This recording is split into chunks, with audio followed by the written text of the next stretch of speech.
Lecture 10, Phrasal verbs, non-finite forms of the verb. Today we are going to discuss the following questions. The first question is phrasal verbs. The second, verbals, the infinitive, the participle, the gerund. Phrasal verbs are made up of a verb and a particle. A particle can be an adverb such as out or away. For example, go away, go out, put away. Go away means to move or travel away from a person or place, to leave home for a period of time. For example, if he is bothering you, tell him to go away. Put away, to put something in the place when you are not using it. For example, he put the notebook away and stood up. Put away your toys now. A preposition such as on, in, up. To be keen on, like doing something very much with a great desire. For example, she is keen on most kinds of art. He is not very keen on doing his home task. To lie in, to stay in bed in the morning for longer than usually. For example, we usually lie in on Sunday. To make up, to compose, to bring up, care for children until they are adults. Another differential point mentioned by famous scholar Bloch is that the phrasal verb stems occupy an intermediary position between analytical forms of the verb and syntactic word combinations. Among such stems, two specific constructions should be mentioned. He said that the first is a combination of the head verb, have, give, take, and occasionally some others with a noun. The combination has as its equivalent an ordinary verb, compare, to have a smoke, to smoke, to give a smile, to take a stroll, to stroll. The second is a combination of head verb with a particle, stand up, go on, give up, get along. There are four main types of phrasal verbs. Intransitive phrasal verbs have no object. The verb and particle always stay together. For example, I grew up in the village. To check in, to arrive at a hotel and give your personal details to receptionist. We were still standing at check-in. Have you checked in yet? Transitive separable phrasal verbs have an object and the verb and the particle can split. Object can come in two positions, after the verb or after the particle. When the object is a pronoun, it must go between the verb and the particle and cannot go after the particle. Example, we cut up all the vegetables into slices. We cut them up into pieces. They picked up all toys. He picked it up. Transitive inseparable phrasal verbs take an object and the verb and particle cannot split, where the object must come after the particle. The baby takes after his mother. He got on the bus. I bumped into your mother at the supermarket. Prepositional phrasal verbs have two particles and cannot split. For example, to look forward to get on with, means to have a friendly relationship with someone. To look up to means admire and respect someone. Transitive and intransitive phrasal verbs are always used together in passive form. For example, the place has been cleaned up, the television had been turned off, the book was laid out and illustrated.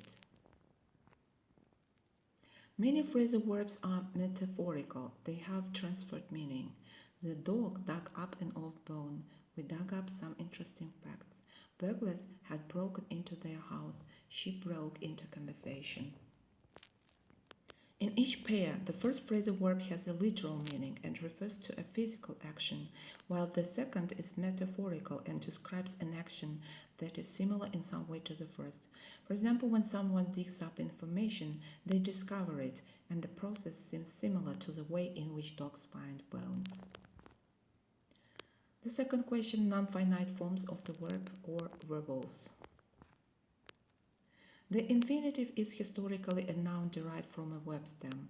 In modern English, the infinitive with to is much commoner than the pair infinitive.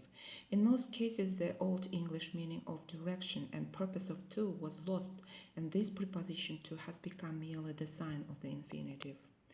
Although the infinitive was originally a verbal noun, in the course of its development it has acquired some characteristics of the verb and is at present intermediate between verb and noun due to what the infinitive has some verb characteristics and some noun characteristics, which are the syntactical characteristics of a noun.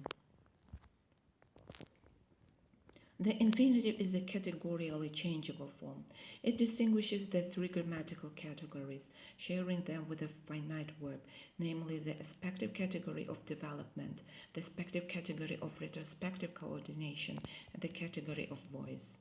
Consequently, the categorical paradigm of the infinitive of the objective verb includes the following forms. The infinitive has the following forms: indefinite, continuous, perfect, perfect continuous in active and passive voices. The infinitive paradigm of the non-objective verb correspondingly includes four forms. For example, to go, to be going, to have gone, to have been going. The continuous and perfect continuous passive can only be used occasionally with a strong stylistic coloring, but they underlie the corresponding finite verb forms. It is the indefinite infinitive that constitutes the head form of the verbal paradigm. The participle is intermediate between the verb and the adjective. It is a verbal adjective and partially between verb and adverb.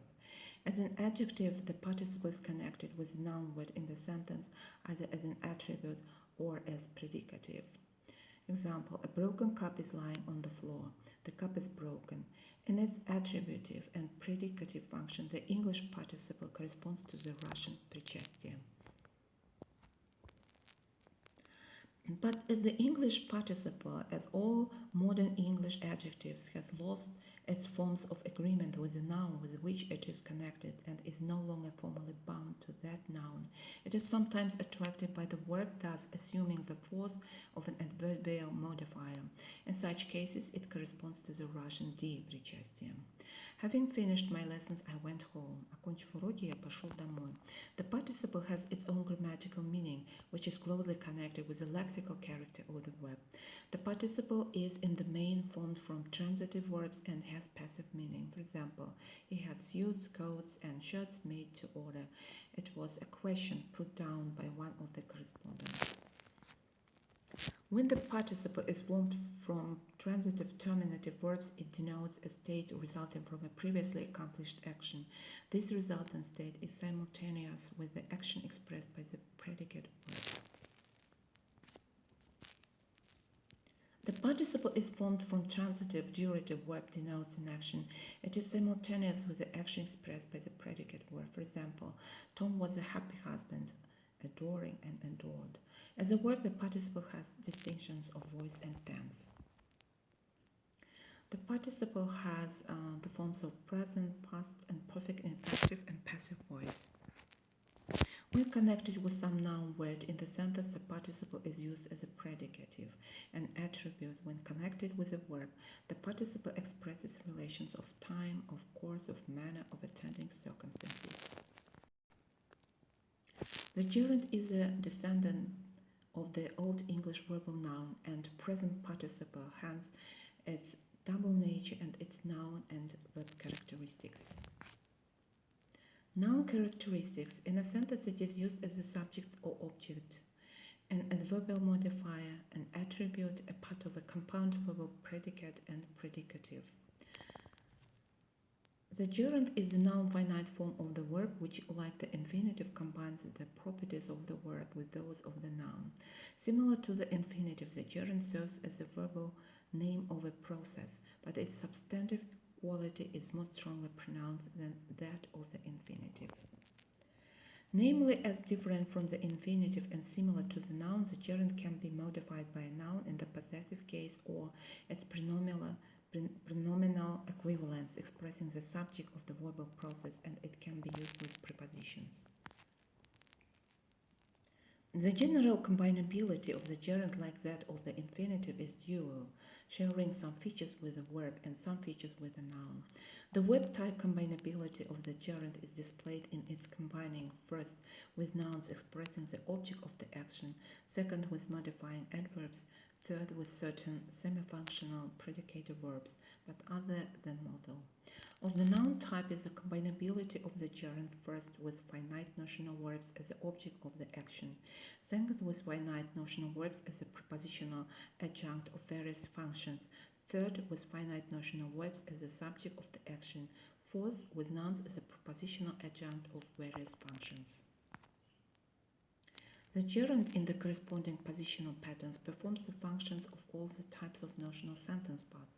For example, the subject, the object, the predicative, the attribute, the adverbial modifier.